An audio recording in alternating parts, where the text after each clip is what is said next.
آج سستی کی پوزیشن ہے. حضور صلی اللہ تعالی علیہ وسلم نے بارگاہ سمدیت میں دعا کی, اللہم انی اعوذ بک من العجز والکسل. سرکار سستی سے پناہ مانگتے تھے, اور آج مسلمان سست ہی سست ہے. یہاں مجھے ایک بات یاد آ رہی ہے, اور یہ بات سب کو اپیل کرتی ہے اور سب کے دل و دماغ کو جھنجھوڑنے کے لیے یہ بات بہت ہی مفید ہوگی. ایک سوال کسی نے کیا کہ آخر مسلمان اتنا سست کیوں ہے, چست کیوں نہیں؟ دوسری قوموں کا معاملہ یہ ہے کہ بہت ترقی کے باوجود وہ اور پڑھ رہے ہیں, پڑھنے کے لیے دیگر ممالک کا دورہ کر رہے ہیں, رات و دن خرچ کر رہے ہیں, محنت و مشقت کر رہے ہیں, سب کچھ ان کا ہونے کے باوجود بھی وہ آگے نکلنے کی کوشش کر رہے ہیں, اور مسلمان سست ہے.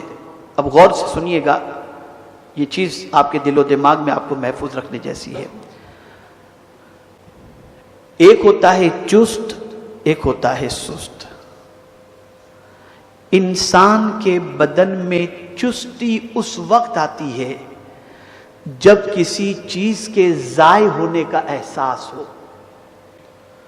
اور سستی اس وقت آتی ہے جب کسی چیز کے ضائع ہونے کا احساس نہ ہو. مثال کے ذریعے سمجھاؤں. آپ امریکہ میں تھے, آپ نے 24 گھنٹے کا سفر فلائٹ کے ذریعے کیا, ایک دم ٹائرڈ, تھکے ہوئے ہیں. آپ نے سفر میں پلان بنایا, میں ایئرپورٹ اتروں گا, باہر نکلوں گا, گھر جا کر سب سے پہلے 8-10 گھنٹے سوؤں گا. یہ آپ کا پلان تھا. آپ سفر کی وجہ سے سست ہو گئے. توجہ سے سنیے گا, سفر کی وجہ سے سست ہو گئے. آپ ایئرپورٹ اترے, باہر نکلے, آپ کو لینے جو لوگ آئے تھے ان میں سے کسی نے کہا آپ پانی پی لو, پھر آپ کو ایک بات کرنی ہے. آپ نے پانی پی لیا. اس کے بعد انہوں نے کہا معاف کیجیے گا, آپ کا بیٹا بہت سیریس ہے, ہاسپٹل میں ایڈمٹ ہے.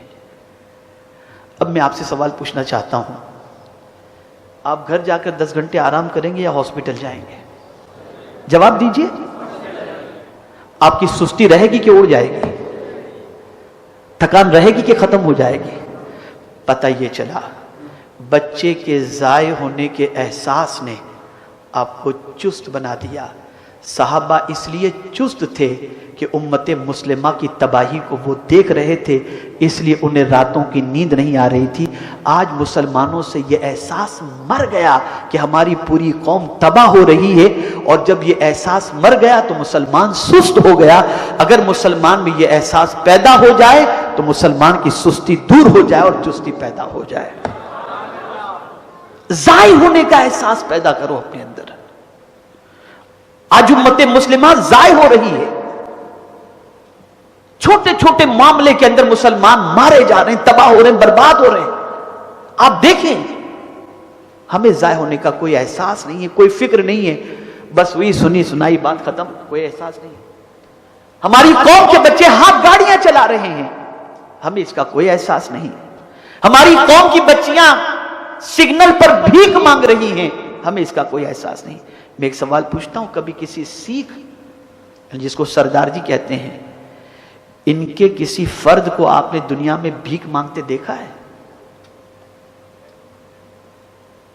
میں دنیا کے کئی ملکوں کا میں نے دورہ کیا ہے, اس ملک کا بھی میں نے دورہ کیا ہے جہاں سکھ بڑی تعداد کے اندر رہتے ہیں, جیسے کینیڈا کے اندر. امریکہ میں نے دیکھا کہ گورے اپنے سینے کے اوپر جو ہے وہ سلیٹ لگائے گھومتے ہیں کہ ہم ہوم لیس ہیں, ہم جاب لیس ہیں. وہ تو بھیک مانگتے ہوئے دکھائی دیتے ہیں, سکھ بھیک مانگتا ہوا نہیں دکھائی دیتا. وجہ یہ ہے کہ ان کی قوم کو, اپنی قوم کو زندہ کرنے کا احساس موجود ہے. اور ہماری قوم کا حال یہ ہے کہ ایک دوسرے سے کبڈی ہی کھیلنے سے فرصت نہیں, ٹانگ گھسیٹتے ہیں, گراتے ہیں. کوئی ترقی کیوں کیا بٹاؤ, ایک دوسرے مل کر قوم کو اٹھانے کا جذبہ نہیں رکھتے. تو سستی کی وجہ سب سے بڑی یہ ہے کہ آج ہمارا حال جو ہے وہ قوم کے ضائع ہونے کا احساس ہمارے اندر سے